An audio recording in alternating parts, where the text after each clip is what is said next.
नमस्कार दोस्तों, स्वागत है आपका अपने YouTube चैनल वीरू एकेडमी में। उम्मीद करता हूं दोस्तों आप लोग सभी मस्त होंगे और अपनी तैयारी सही तरीके से कर रहे होंगे। दोस्तों पिछले लेक्चर में हमने सेल यानी कोशिका के बारे में पूरा जानकारी आपको दे दी है। आज हम करेंगे कोशिका से रिलेटेड कुछ महत्वपूर्ण प्रश्न जो कि अक्सर एग्जाम में पूछे जाते हैं या पूछे जाने की पूरी संभावना है। तो सीधी बात नो बकवास, हम चलते हैं क्वेश्चन की दुनिया में। पहला क्वेश्चन आपके स्क्रीन पे दिख रहा होगा, मैं साइड में हो जाता हूं ताकि प्रश्न आपको प्रॉपर तरीके से विजुअल हो पाए। प्रश्न दिख रहा होगा दोस्तों आपको। प्रश्न है, कोशिका का शक्ति गृह यानी पावर हाउस किसे कहा जाता है? बताइए। ये सबको पता होगा दोस्तों, ये बहुत ही आसान सवाल है कोशिका चैप्टर का।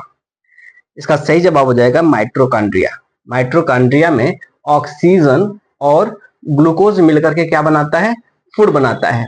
और फूड किस फॉर्म में होता है? एटीपी के फॉर्म में होता है। एटीपी का फुल फॉर्म होता है एडेनोसिन ट्राइफॉस्फेट। और 38 एटीपी मिलकर क्या बनाता है? एक ग्लूकोज बनाता है। यहां तक क्लियर? इसका सही जवाब हो जाएगा ऑप्शन नंबर सी, माइटोकॉन्ड्रिया। अगले प्रश्न पे चलते हैं। अगला प्रश्न है दोस्तों, कोशिका की खोज किसने की थी? बताइए, कोशिका की खोज किसने करी थी? कोशिका की खोज रॉबर्ट हुक ने करी थी। और रॉबर्ट हुक ने जिस कोशिका की खोज करी थी वह एक डेड सेल था, यानी मृत कोशिका थी। बाद में एंटोनी वॉन लीवेनहॉक ने एक जीवित कोशिका की खोज करी थी। तो मृत कोशिका की खोज किसने करी थी? बताइए। उनका नाम था रॉबर्ट हुक। तो जब भी आपसे पूछे कि रॉबर्ट हुक ने किसकी खोज करी थी, तो आपका जवाब होना चाहिए कोशिका की। जबकि जीवित कोशिका की यदि प्रश्न में पूछा जाए तो उसका बताना है एंटोनी वॉन लीवेनहॉक। ठीक है, क्लियर? आगे बढ़े। ठीक है, लाइसोसोम को किस नाम से जाना जाता है? बताइए। हमने बताया था दोस्तों, जो लाइसोसोम होता है वह क्या करता है? मान लेते हैं ये कोई कोशिका है, ठीक, और इस कोशिका के अंदर कोई भी अंग यदि काम सही तरीके से नहीं कर रहा है कोशिकांग, तो ये जो लाइसोसोम होता था उस कोशिकांग को नष्ट कर देता था। और किससे नष्ट करता था? इसके पास एक विशेष प्रकार का एंजाइम होता था जिसे कहते थे हाइड्रोलाइटिक एंजाइम। उस हाइड्रोलाइटिक एंजाइम से वह उस कोशिकांगों को खत्म कर देता था जो प्रॉपर तरीके से फंक्शन नहीं कर रहा होता है। देखिए ध्यान देना, अब प्रश्न में कह रहा है लाइसोसोम को किस नाम से जाना जाता है। एक चीज और ध्यान देना दोस्तों, जब कोई कोशिकांग अपना प्रॉपर तरीके से फंक्शन नहीं कर रहा होता है तो उस कंडीशन में ये लाइसोसोम जो होता है वो अपने आप को ब्लास्ट कर लेता है, अपने आप को खत्म कर लेता है, जिसकी वजह से जो हाइड्रोलाइटिक एंजाइम है पूरे कोशिका में फैल जाता है और ये पूरी कोशिका क्या होती है? नष्ट हो जाती है। तो ये जो लाइसोसोम होता है वो आत्महत्या कर लेती है अपने आप को। क्यों? क्योंकि जब कोई भी कोशिकांग अपना प्रॉपर तरीके से फंक्शन नहीं कर रहा होता है तो ये जो लाइसोसोम होता है वो अपने आप को आत्महत्या कर सारे कोशिका को नष्ट कर देती है।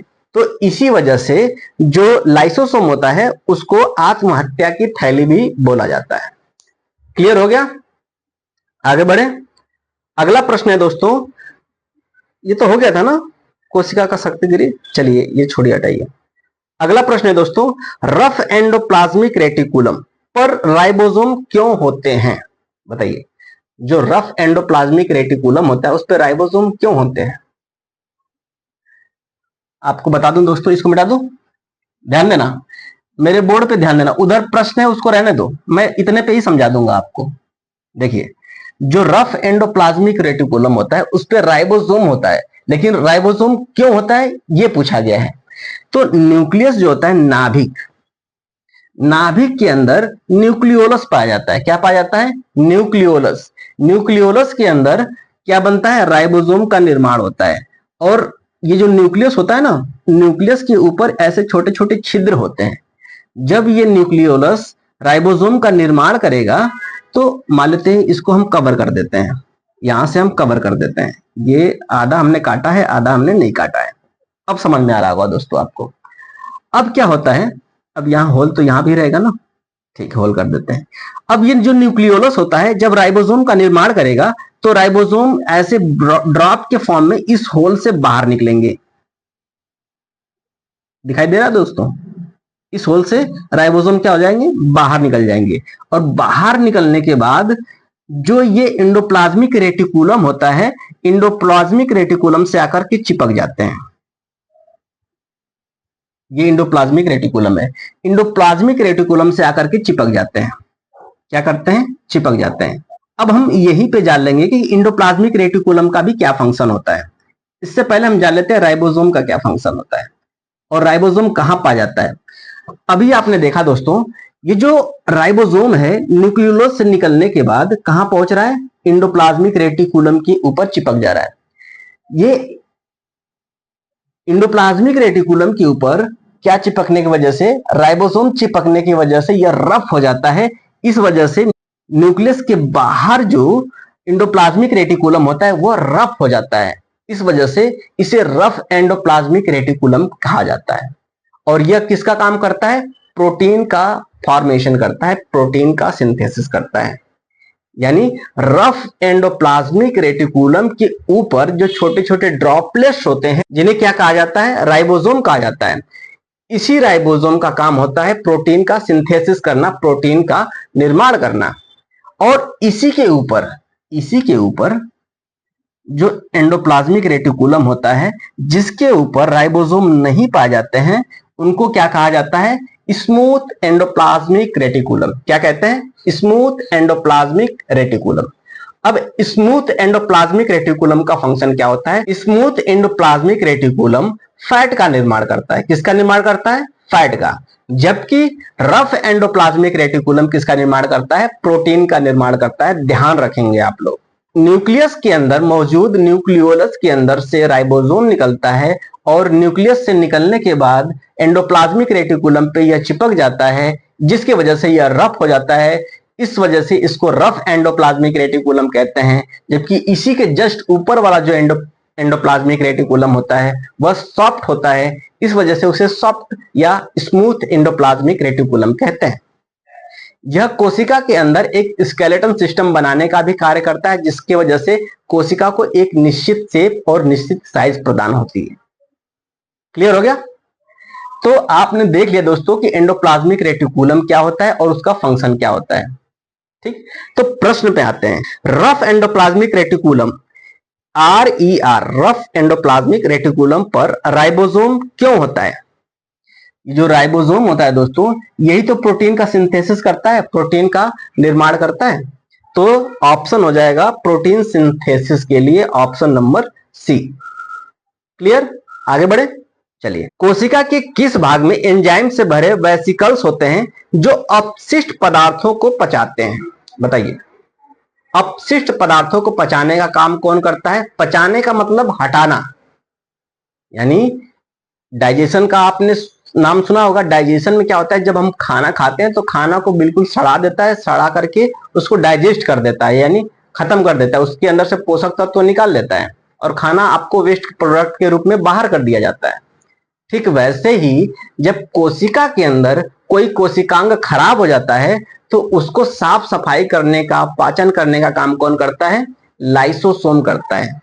अभी हमने बताया कि जब कोई कोशिकांग अपना प्रॉपर तरीके से फंक्शन नहीं कर रहा होता है तो उस कंडीशन में लाइसोसोम अपने अंदर से एक एंजाइम स्रावित करता है जिसे कहते हैं हाइड्रोलाइटिक एंजाइम। यह हाइड्रोलाइटिक एंजाइम क्या करता है कि उस कोशिकांगों को पूरी तरह से नष्ट कर देता है और कोशिका को बिल्कुल साफ कर देता है। साफ करने का कहने का मतलब ये नहीं कि सारे कोशिकाओं को तो तब साफ करता है जब सारे कोशिकांग अपना प्रॉपर फंक्शन नहीं कर रहे होते हैं। तो क्लियर है दोस्तों? तो इसका सही जवाब हो जाएगा लाइसोसोम। कभी कभी लाइसोसोम भी कहा जाता है, इससे आपको घबराने की जरूरत नहीं है। चलते हैं अगले प्रश्न पर। नाभिक के भीतर कौन सी संरचना राइबोसोम का निर्माण करती है? अभी हमने बताया कि जो न्यूक्लियस के अंदर मौजूद न्यूक्लियोलस होता है उससे क्या होता है? राइबोसोम का निर्माण होता है और वह राइबोसोम इस होल के माध्यम से एंडोप्लाज्मिक रेटिकुलम पे आकर के चिपक जाते हैं। जब ये एंडोप्लाज्मिक रेटिकुलम पे आकर के चिपक जाते हैं तो वही क्या करते हैं? प्रोटीन का सिंथेसिस करते हैं। तो इसका सही जवाब हो जाएगा ऑप्शन नंबर ए, न्यूक्लियोलस। चलते हैं अगले प्रश्न पे। गोल्जी निकाय का मुख्य कार्य क्या है? दोस्तों हमने बताया था कि जो गोल्जी निकाय होता है या गोल्जी बॉडी होता है उसका मेन फंक्शन क्या होता है? जब माइटोकॉन्ड्रिया एटीपी का निर्माण कर देता है यानी ऊर्जा का निर्माण कर देता है तो उस ऊर्जा को पूरे शरीर में पहुंचाने का काम कौन करता है? कौन? गोल्जी बॉडी करता है, जिसे हिंदी में गोल्जी निकाय भी कहा जाता है। यहां तक क्लियर। अब दोस्तों ये ऊर्जा को ट्रांसफर करने की जरूरत क्यों पड़ी?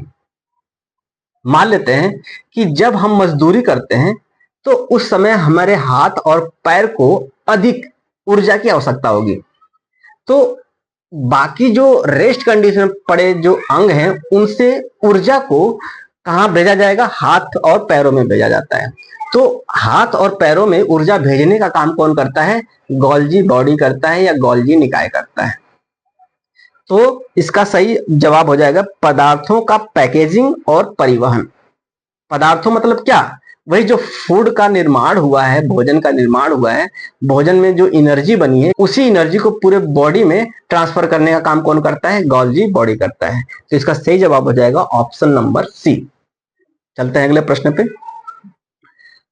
प्रश्न कह रहा है पौधों की कोशिका और पशुओं की कोशिका में मुख्य अंतर क्या है? बताइए। What is the basic difference between plant cell and animal cell? आपको बिल्कुल अच्छे तरीके से यह पता होगा दोस्तों कि जो प्लांट सेल होता है वह अपना भोजन खुद बनाता है। जब अपना भोजन खुद बनाएगा, जबकि एनिमल सेल ऐसा नहीं कर पाते हैं।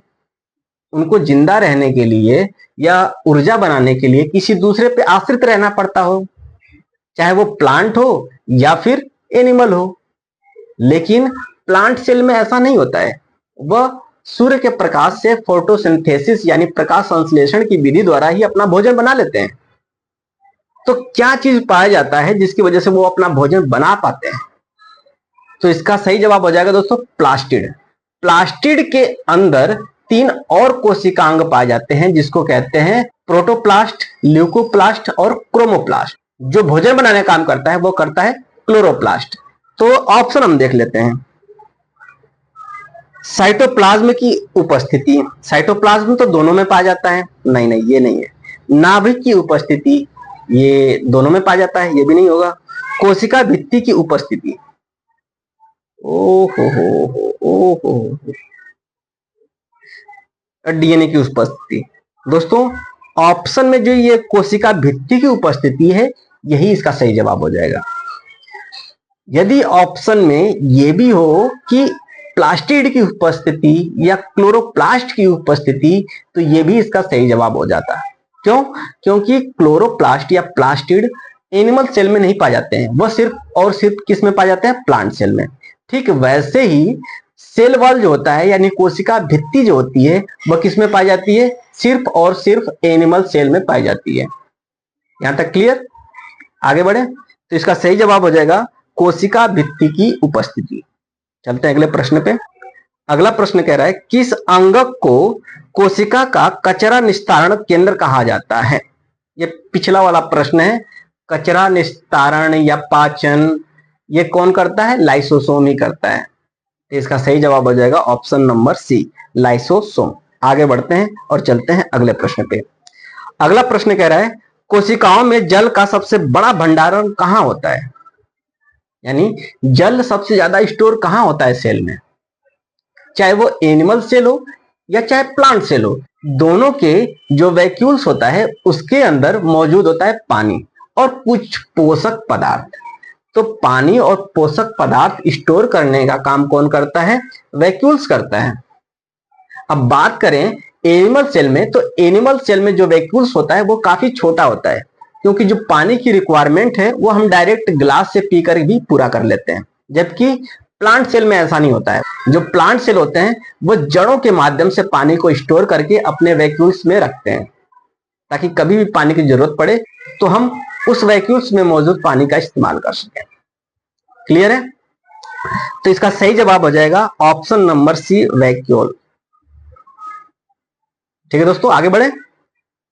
अगला प्रश्न है दोस्तों पादप कोशिकाओं में रंग द्रव्य किसमें होता है?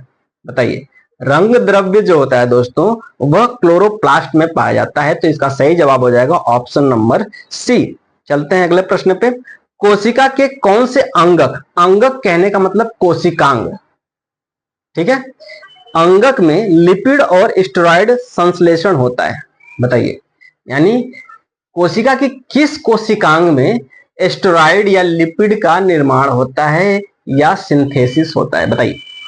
अभी अभी हमने बताया दोस्तों, ये जो न्यूक्लियस होता है, न्यूक्लियस के अंदर जो न्यूक्लियोलस पाया जाता है, न्यूक्लियोलस के अंदर से राइबोसोम का निर्माण होता है। राइबोसोम एंडोप्लाज्मिक रेटिकुलम पे चिपकते हैं, इस वजह से ये रफ एंडोप्लाज्मिक रेटिकुलम में कन्वर्ट हो जाता है। इसके ऊपर वाला जो एंडोप्लाज्मिक रेटिकुलम होता है वह स्मूथ एंडोप्लाज्मिक रेटिकुलम होता है।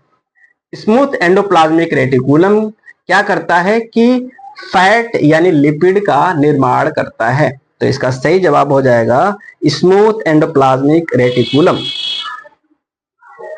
ठीक है दोस्तों, क्लियर? ऑप्शन नंबर बी इसका सही जवाब हो जाएगा। चलते हैं अगले प्रश्न पे। कह रहा प्रोकैरियोटिक कोशिकाओं में कौन सी विशेषता पाई जाती है? बताइए। प्रोकैरियोटिक कोशिका के बारे में हम जान लेते हैं कि प्रोकैरियोटिक जो सेल होती है वो सबसे पहले जीवन की उत्पत्ति के दौरान ही इसका निर्माण हो गया था। यह यूनिसेलुलर ऑर्गेनिज्म में पाए जाते हैं। यूनिसेलुलर ऑर्गेनिज्म कहने का मतलब एक कोशिकीय जीव, जैसे amoeba, paramecium, Euglena, virus, bacteria आदि। इनमें किस प्रकार की कोशिका पाई जाती है? प्रोकैरियोटिक सेल पाए जाते हैं।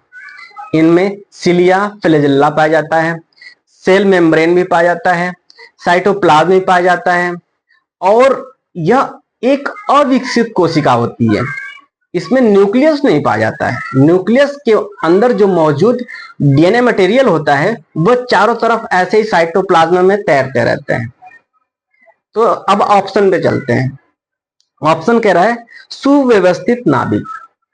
ये सही जवाब नहीं होगा। कोई नाभिक नहीं पाया जाता, ये जवाब सही हो जाएगा, क्योंकि नाभिक नहीं पाया जाता है। लेकिन जो डीएनए मटेरियल होता है, जो डीएनए मटेरियल के रूप में काम करता है वो आरएनए करता है, ये आप जान लीजिए। तो जो आरएनए होता है, राइबोस न्यूक्लिक एसिड होता है, वो बिल्कुल ऐसे ही साइटोप्लाज्म में तैरता रहता है। क्या कि वाह भाई वाह, मुझे तो ऐसे ही मजा आ रहा है, कोई बाउंडेशन नहीं है, कोई सरहदें नहीं है। ठीक है, तो वो जो आरएनए होता है वो एक गाना गाता है कि पंछी नदियां पवन के झोंके, कोई सरहद ना हमें रोके, ऐसे कुछ है, याद नहीं है। चलते हैं अगले प्रश्न पे। अगले प्रश्न कह रहा है कोशिका के भीतर तरल पदार्थों को क्या कहा जाता है? कोशिका के भीतर जो तरल पदार्थ होते हैं उनको क्या कहते हैं? दोस्तों, कोशिका के अंदर जो तरल पदार्थ होता है उसको साइटोप्लाज्म कहते हैं। क्या कहते हैं? साइटोप्लाज्म। मैं जब कोशिका चैप्टर पढ़ा रहा था तो बताया था कि एक स्विमिंग पूल होता है, उसी स्विमिंग पूल में ताऊ जी, दादाजी, नाना जी सारे लोग तैरते रहते हैं। तो जो पानी होता है उसको कहते हैं साइटोप्लाज्म। उसी के अंदर सारे कोशिकांग तैरते रहते हैं और हर एक कोशिकांग का अपना अलग अलग फंक्शन होता है। क्लियर हो गया? आगे बढ़े। इसका सही जवाब हो जाएगा ऑप्शन नंबर बी। ये प्लाज्मा, ये तो ब्लड में पाया जाता है। साइटोप्लाज्म तो कोशिका में, मैंने बता दिया, यही जवाब सही है। लसिका, ये भी कोशिका में पाई जाती है। जल, जल तो हर जगह है, जल ही तो जीवन है। ठीक है, चलते हैं अगले प्रश्न पे। माइटोकॉन्ड्रिया में कौन सी प्रक्रिया होती है? बताइए। माइटोकॉन्ड्रिया में कौन सी प्रक्रिया होती है? हमने देखा था दोस्तों, जो फूड होता है ऑक्सीजन के प्रेजेंस में माइटोकॉन्ड्रिया के अंदर एक रिस्पायरेशन करता है जिसे कहते हैं इंटरनल रिस्पायरेशन। उसे क्रैब साइकिल भी कहते हैं। क्या कहते हैं? Krebs cycle. इसी क्रैब साइकिल की मदद से वो क्या करता है? 38 एटीपी ऊर्जा का जनरेशन करता है। यदि प्रोकैरियोटिक सेल की बात करें तो उसमें कितने एटीपी का निर्माण होता है? 4 एटीपी का निर्माण होता है, जबकि 38 एटीपी का निर्माण होता है यूकैरियोटिक सेल में। तो ये क्या करता है? ऊर्जा का निर्माण करता है। एटीपी क्या है? एक फॉर्म ऑफ एनर्जी ही तो है। तो ऊर्जा का निर्माण कौन करता है? माइटोकॉन्ड्रिया करता है। इसी वजह से माइटोकॉन्ड्रिया को power house of the cell बोला जाता है। क्लियर है? तो इसका सही जवाब हो जाएगा ऊर्जा उत्पादन या ATP synthesis, adenosine triphosphate. Are you getting my point? आगे बढ़े। कोशिका का नियंत्रण केंद्र कौन सा अंगक है या कौन सा अंगक होता है? अंगक आपको बता दिया था दोस्तों कि यह कोशिकांग को रिप्रेजेंट कर रहा है, सेल ऑर्गेनल्स को रिप्रेजेंट कर रहा है। तो दोस्तों, जितने भी कोशिकांग होते हैं, सेल ऑर्गेनल्स होते हैं, उनको कंट्रोल करने का काम कौन करता है? न्यूक्लियस करता है, यानी नाभिक करता है। तो यहाँ पे न्यूक्लियस यानी नाभिक, ऑप्शन नंबर सी इसका सही जवाब हो जाएगा। आगे बढ़े। चलिए आगे चलते हैं। किस कोशिकांग को स्वयं विनाश की थैली कहा जाता है? अरे कितने बार पूछोगे भाई, एक ही प्रश्न को किस तरह घुमा के प्रश्न पूछा जाता है यह यहाँ पे बताया गया है। आपने पंचायत मूवी देखी होगी। पंचायत मूवी में कहता है कि देख रहे हो विनोद, कैसे इंग्लिश बोल करके बेवकूफ बनाया जाता है। तो वही मैं कह रहा हूं कि देख रहे हो बच्चों, कैसे क्वेश्चन घुमा करके स्टूडेंट को बेवकूफ बनाया जाता है। तो आपको बेवकूफ बनने की कोई जरूरत नहीं है। जिस प्रकार से भी क्वेश्चन पूछ रहा है उन सारे टाइप को हमने एक्सप्लेन कर दिया। चलते हैं अगले प्रश्न पे।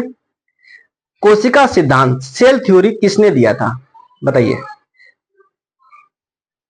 जो सेल थ्योरी दिया था दोस्तों, वह स्लाइडेन एवं स्वान ने सेल थ्योरी दिया था।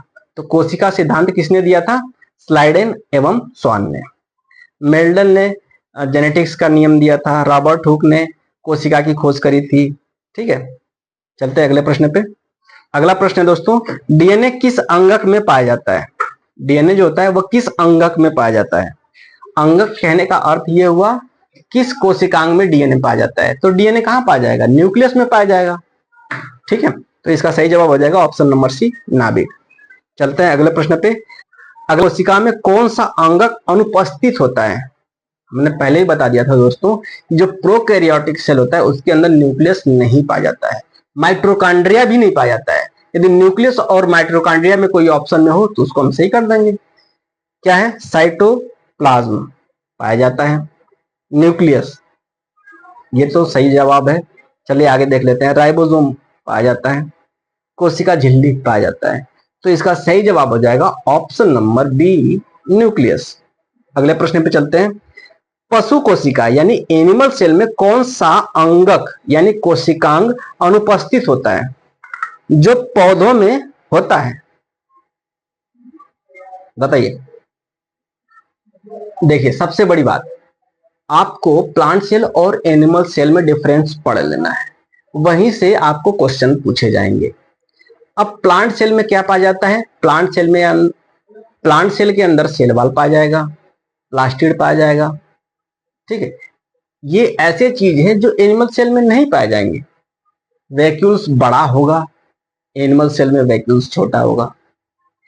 प्लांट सेल की कोशिका बड़ी होगी, एनिमल सेल की कोशिका छोटी होगी। क्लियर? तो अब देख लेते हैं प्रश्न को। कह रहा है एनिमल सेल में कौन सा कोशिकांग अनुपस्थित होता है जो पौधों में होता है, यानी पौधों में वो कोशिकांग पाया जाएगा।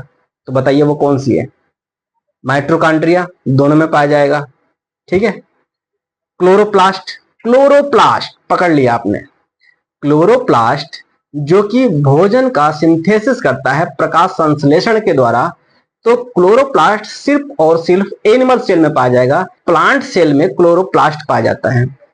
आगे ऑप्शन में देख लेते हैं। राइबोसोम दोनों में पाया जाता है और सेंट्रोसोम दोनों में पाया जाता है। तो इसका सही जवाब हो जाएगा ऑप्शन नंबर बी, क्लोरोप्लास्ट। अगले प्रश्न पे चलते हैं। प्रोटीन सिंथेसिस का कार्य कौन करता है? अरे भैया कितनी बार सिंथेसिस करवाओगे? प्रोटीन सिंथेसिस राइबोसोम ही तो करता है। कहाँ स्थित होता है? एंडोप्लाज्मिक रेटिकुलम के ऊपर।